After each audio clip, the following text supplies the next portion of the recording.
I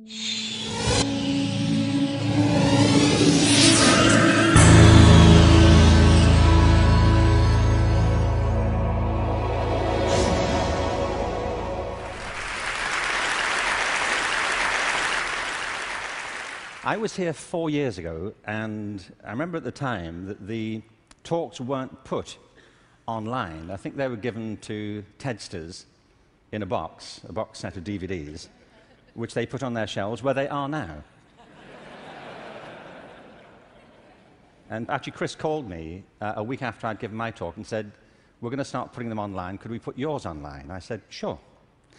And 4 years later, as I said, it's been seen by it's been downloaded 4 million times. So I suppose you could multiply that by 20 or something to get the number of people who've seen it. And as Chris says, there is a hunger for videos of me. You know.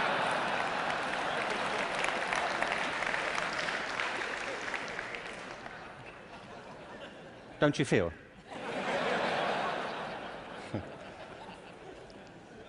So this whole event has been an elaborate build-up to me doing another one for you, so here it is.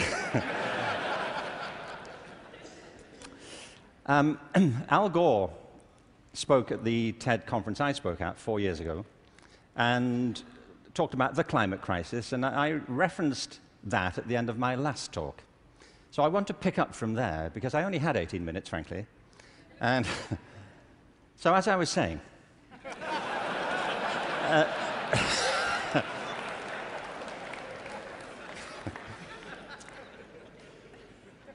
you see, he's right. I mean, there is a major climate crisis, obviously, and I think if people don't believe it, they should get out more. But I believe there's a second climate crisis, which is as severe, which has the same origins, and that we have to deal with the same urgency. And I mean by this, and you may say, by the way, look, I'm good. You know, I have one climate crisis. I don't really need a second one. But this is a crisis of not natural resources, though I believe that's true, but a crisis of human resources. I believe fundamentally, as many speakers have said during the past few days, that we make very poor use of our talents. Very many people go through their whole lives having no real sense of what their talents may be, or if they have any to speak of. I meet all kinds of people who don't think they're really good at anything. Actually, I kind of divide the world into two groups now.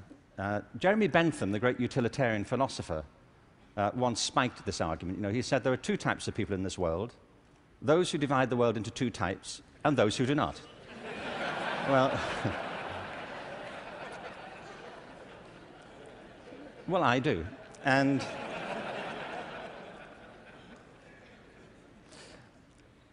I meet all kinds of people who don't enjoy what they do. They simply go through their lives getting on with it. They get no great pleasure from what they do. They endure it rather than enjoy it and wait for the weekend. But I also meet people who love what they do and couldn't imagine doing anything else. If you said to them, "Don't do this anymore," they'd wonder what you were talking about. Because it isn't what they do, it's who they are. They say, "But this is me. You know, it would be foolish for me to abandon this because it speaks to my most authentic self." And it's not true of enough people. In fact, on the contrary, I think it's still true of a minority of people.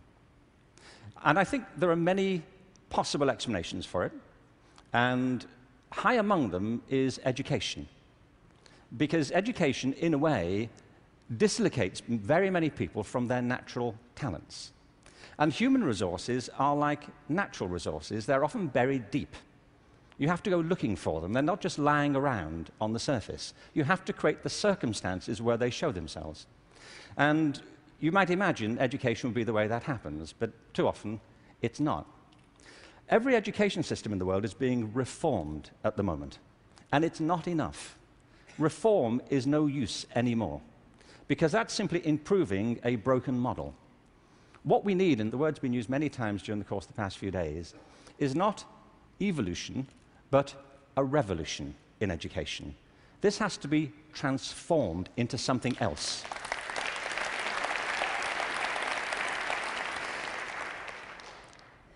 one of the real challenges is to innovate fundamentally in education. Innovation is hard because it means doing something that people don't find very easy for the most part. It means challenging what we take for granted, things that we think are obvious. The great problem for reform or transformation is the tyranny of common sense. Things that people think, well, they can't be done any other way because that's the way it's done. I came across a great quote recently from Abraham Lincoln, who I thought you'd be pleased to have quoted at this point. He said this in December 1862 to the second annual meeting of Congress. I ought to explain that I have no idea what was happening at the time. We don't teach American history in Britain. We suppress it. You know, this is our policy, so... So no doubt something fascinating was happening in December 1862, which the Americans among us will be aware of. But he said this: the dogmas of the quiet past are inadequate to the stormy present. The occasion is piled high with difficulty, and we must rise with the occasion. I love that. Not rise to it, rise with it. As our case is new, so we must think anew and act anew. We must disenthrall ourselves, and then we shall save our country. I love that word, disenthrall. You know what he means? That there are ideas that all of us are enthralled to, which we simply take for granted as the natural order of things, the way things are. And many of our ideas have been formed not to meet the circumstances of this century, but to cope with the circumstances of previous centuries. But our minds are still hypnotized by them, and we have to disenthrall ourselves of some of them.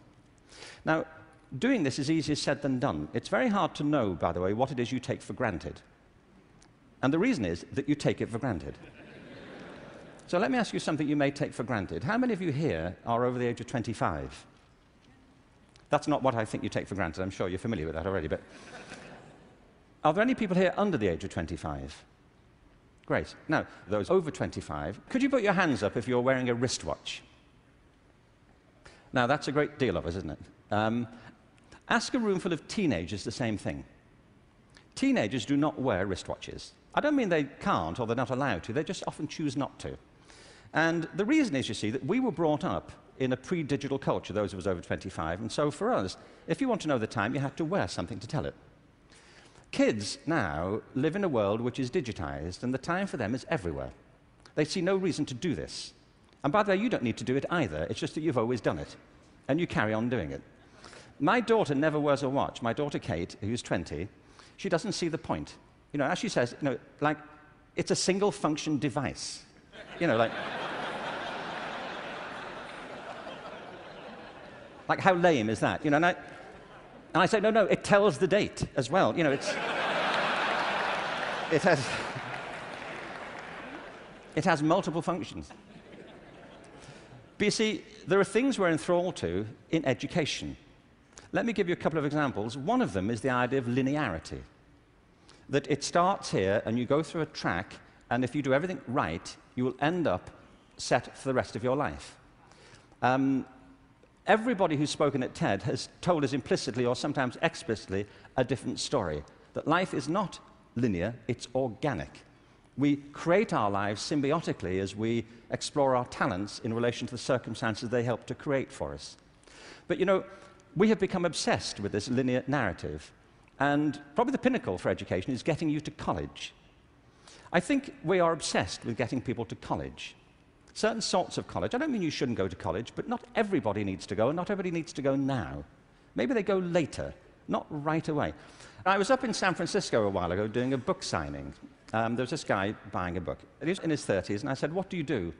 And he said, "I'm a fireman." And I said, "How long have you been a fireman?" He said, "Always. I've always been a fireman." And I said, "Well, when did you decide?" He said, "As a kid." He said, "Actually, it was a problem for me at school, because at school, everybody wanted to be a fireman." He said, "But I wanted to be a fireman." You know, and he said, "When I got to the senior year of school, my teachers didn't take it seriously. This one teacher didn't take it seriously." He said, "I was throwing my life away if that's all I chose to do with it. That I should go to college, I should become a professional person, I had great potential, and I was wasting my talent to do that. And he said it was humiliating because he said it in front of the whole class, and I really felt dreadful.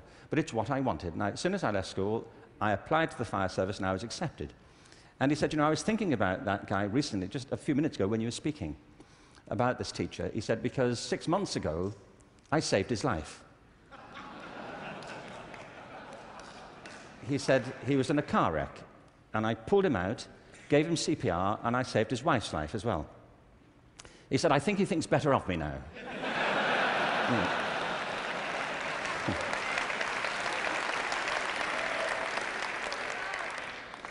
You know what I mean?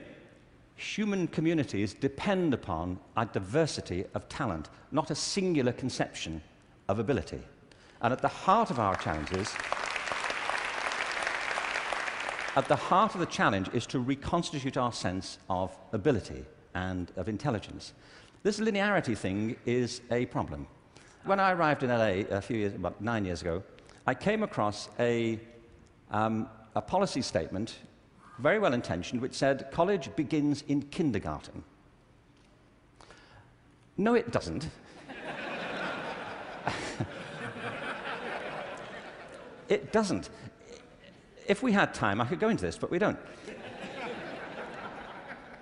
Kindergarten begins in kindergarten. A friend of mine once said, you know, a 3-year-old is not half a 6-year-old.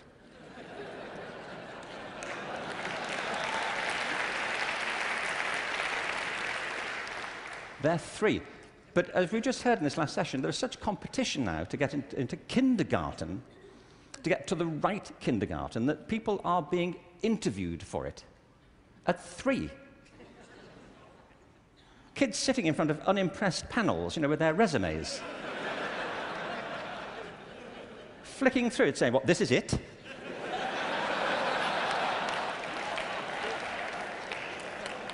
You've been around for 36 months, and this is it. You know,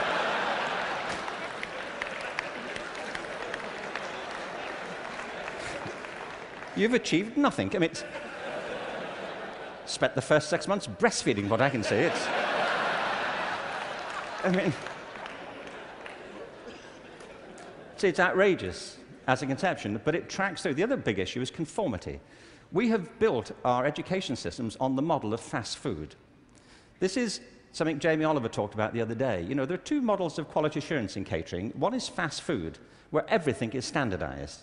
The other are things like Zagat and Michelin restaurants, where everything is not standardized. They're customized to local circumstances. And we have sold ourselves into a fast food model of education. And it's impoverishing our spirits and our energies as much as fast food is depleting our physical bodies.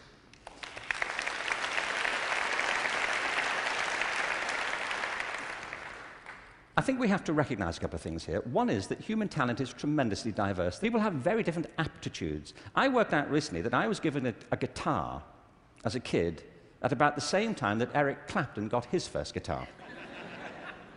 You know, it worked out for Eric, that's all I'm saying. You know, in a way, it did not for me. I could not get this thing to work, you know. No matter how often and how hard I blew into it, you know, it just wouldn't work. But it's not only about that, it's about passion. Often people are good at things they don't really care for. It's about passion and what excites our spirit and our energy. And if you're doing the thing that you love to do, that you're good at, time takes a different course entirely. My wife's just finished writing a novel, and I think it's a great book. But she disappears for hours on end. You know this. If you're doing something you love, an hour feels like 5 minutes. If you're doing something that doesn't resonate with your spirit, 5 minutes feels like an hour. And the reason so many people are opting out of education is because it doesn't feed their spirit. It doesn't feed their energy or their passion. So I think we have to change metaphors. We have to go from what is essentially an industrial model of education, a manufacturing model, which is based on linearity and conformity and batching people. We have to move to a model that is based more on principles of agriculture. We have to recognize that human flourishing is not a mechanical process, it's an organic process. And you cannot predict the outcome of human development. All you can do is, like a farmer, is create the conditions under which they will begin to flourish. So when we look at reforming education and transforming it, it isn't like cloning a system. There are great ones, like KIPS. It's a great system. There are many great models. It's about customizing them to your circumstances and personalizing education to the people you're actually teaching. And doing that, I think, is the answer to the future, because it's not about scaling a new solution. It's about creating a movement in education in which people develop their own solutions, but with external support based on a personalized curriculum. Now, in this room, there are people who represent extraordinary resources in business, in multimedia, in the internet. These technologies, combined with extraordinary talents of teachers, provide an opportunity to revolutionize education. And I urge you to get involved in it, because it's vital not just to ourselves, but to the future of our children. But we have to change from the industrial model to an agricultural model where each school can be flourishing tomorrow. That's where children experience life, or at home if that's where they choose to be educated with their families or their friends. There's been a lot of talk about dreams over the course of this few days. And I wanted just to, very quickly, I was very struck by Natalie Merchant's songs last night, recovering old poems. I wanted to read you a quick, very short poem from W.B. Yeats, who some of you may know. He wrote this to his love, Maud Gonne, and he was bewailing the fact that he couldn't really give her what he thought she wanted from him. And he says, "I've got something else, but it may not be for you." He says this: "Had I the heavens embroidered cloths, enwrought with gold and silver light, of blue and the dim and the dark cloths, of night and light and the half-light, I would spread the cloths under your feet. But I, being poor, have only my dreams. I have spread my dreams under your feet. Tread softly, because you tread on my dreams." And every day, everywhere, our children spread their dreams beneath our feet. And we should tread softly. Thank you. Thank you very much. Thank you very much.